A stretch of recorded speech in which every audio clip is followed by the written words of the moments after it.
नमस्कार साथियों, आप सभी का स्वागत है ऑनलाइन शिक्षण यूट्यूब चैनल पर। दोस्तों, आप सभी के लिए एक बड़ी अपडेट है। नई शिक्षक भर्ती का ऐलान हो चुका है। आज ही माननीय शिक्षा मंत्री सतीश द्विवेदी जी का बड़ा बयान आया है। उन्होंने ट्वीट करके और एक वीडियो के माध्यम से जानकारी दी है कि नई शिक्षक भर्ती के 17,000 पदों पर भर्ती बहुत जल्द की जाएगी और उसके साथ साथ यहाँ पर एक उन्होंने ट्वीट करके इस बारे में जानकारी दी है। दोस्तों, इस वक्त सबसे बड़ा सवाल ये उठ रहा है जो आप सभी बच्चे कमेंट करके लगातार पूछ रहे हैं कि 2019 बैच इस भर्ती में शामिल हो पाएगा या नहीं हो पाएगा, क्या इन प्रशिक्षुओं को भी मौका मिल पाएगा। तो सबसे बड़ा प्रश्न यही है, इसी पर हम सबसे पहले चर्चा करेंगे। लेकिन उससे पहले दोस्तों, मैं आपको इस लेटर के माध्यम से समझाना चाहूंगी कि सरकार ने ये सिर्फ 17,000 पदों पर ही भर्ती क्यों रखी है, जबकि लगातार प्रशिक्षु धरने दे करके यहाँ पर मांग कर रहे थे 97,000 पदों पर भर्ती करने की। तो क्या सिर्फ 17,000 भर्ती दे करके ऊंट के मुंह में ये जीरा होगा?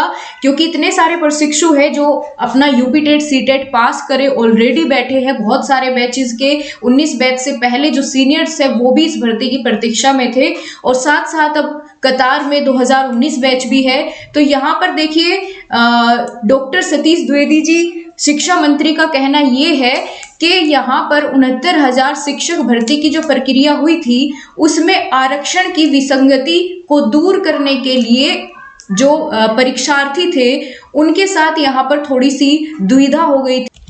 जो इस भर्ती में सीट पाने के हकदार थे उनको यहाँ पर 6,000 अभ्यर्थी ऐसे मिले जो कि उसमें शामिल नहीं हो पाए थे और जो उसके लायक थे। तो सबसे पहले तो 6,000 इन अभ्यर्थियों को इस पुरानी 69,000 वाली सहायक अध्यापक भर्ती में इनको स्थान दिया जाएगा। और इसके अलावा इन्होंने कहा है कि नए पदों पर 17,000 पदों पर नई भर्ती मिलेगी। 17,000 पदों पर क्यों? क्योंकि इन्होंने ये बताया है यहाँ पर कि पहले सर्वोच्च न्यायालय का जो पहले से 1,37,000 पदों पर भर्ती प्रक्रिया पूरी करने का आदेश दिया गया था, लेकिन सरकार ने इन 1,37,000 पदों पर ऑलरेडी 2 भर्ती करवा चुकी है। एक तो 68,500 वाली, एक 69,000 वाली। तो यहाँ पर इस प्रक्रिया के बाद जो 17,000 रिक्त पद बचते हैं, सिर्फ इन पर भर्ती प्रक्रिया की जाएगी, इसलिए ये पद सिर्फ 17,000 दिए गए हैं। अब दोस्तों, हम मेन मुद्दे पर आते हैं कि क्या 2019 बैच अभी कैसे शामिल हो पाएगा, क्या करना चाहिए और कितने चांसेस लगते हैं कि 19 बैच इसमें शामिल हो पाए। दोस्तों, सबसे पहली और जरूरी बात यह है कि किसी भी भर्ती प्रक्रिया में बैठने के लिए आपके पास आपका एक सर्टिफिकेट होना चाहिए। आपकी या तो डीएलएड हो या बीएड, जो भी आपने किया हुआ है। उसके अलावा दोस्तों, आपके पास जो जरूरी होता है टीचिंग एलिजिबिलिटी टेस्ट यानी टीईटी आपका क्लियर हो, चाहे वो यूपी टेट हो या सी टेट हो, इन दोनों में से कोई भी एक आपका क्लियर होना जरूरी होता है। लेकिन दोस्तों, यहाँ पर अभी हम क्लियर नहीं आपको बोल सकते हैं, क्योंकि देखिए, अगर ये 17,000 पदों पर भर्ती आपका सी टेट के रिजल्ट आने के बाद तब आती है, क्योंकि यूपी टेट का तो अभी आपका 23 जनवरी को प्रस्तावित है ना, लेकिन उससे पहले आपका निपट जाएगा सी टेट का, और सी टेट का रिजल्ट भी आपका यूपी टेट से पहले आ जाएगा।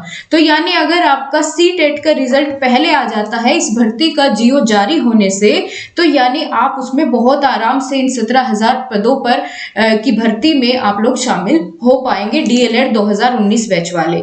तो ये सबसे जरूरी बात होती है, किसी भी भर्ती का जीओ जारी होने से पहले आपकी एक तो डीएलएड कंप्लीट हो, उसके साथ साथ आपका कोई दोनों में से एक टेट भी क्लियर होना चाहिए। ठीक है। इसके अलावा दोस्तों, बात करूं मैं 2019 बैच में कुछ प्रशिक्षु ऐसे हैं जिनकी बैक आ गई है। तो दोस्तों, उनमें से आपका ये भी क्वेश्चन नीचे कमेंट बॉक्स में आपने बहुत पूछा कि जिनकी एक सब्जेक्ट में बैक है वो अभी क्या करें, क्या वो 3rd सेमेस्टर में प्रमोट नहीं होंगे? तो ये बात भी मैं आपको इसी वीडियो के माध्यम से बता देती हूँ कि जिनकी एक विषय में बैक है, 2 विषय में बैक है, पहले वो अपनी उस बैक की तैयारी करे। ठीक है। आपको बैक परीक्षा देने का मौका मिलेगा और बहुत जल्द आपकी परीक्षा होने वाली है। जल्दी से उन जिस भी सब्जेक्ट में आपकी बैक आई है उसकी आप तैयारी कर लीजिए, और उसकी बैक निकलते ही आप प्रमोट हो जाएंगे अपने आप ही थर्ड सेमेस्टर में। फिर आपको इस तरह की टेंशन लेने की आवश्यकता नहीं है, आप बस जमकर तैयारी करिए। और ये था 17,000 की जो भर्ती आई है उसका पूरा डाटा की किस प्रकार से यहाँ पर ये की जा रही है। तो आई होप आपको सारी चीजें क्लियर हो गई होंगी। आप लोग अपना लगातार कार्य करते रहिए, परेशान होने की आवश्यकता बिल्कुल नहीं है। आप अपनी मेहनत से तैयारी करते रहिए, बाकी जो होगा फिर देखा जाएगा, ठीक है। ये चीजें किसी के हाथ में नहीं होती है। और आप लोग अपनी तैयारी में कमी मत रखिए, ना ही अपनी हिम्मत को पस्त होने दे। जैसे जिस उत्साह के साथ आप अभी तक तैयारी करते आ रहे हैं, बढ़ते रहिए, आपको आपकी मंजिल मिल जाएगी। तो इसी शुभकामना के साथ आप सभी का बहुत बहुत धन्यवाद दोस्तों।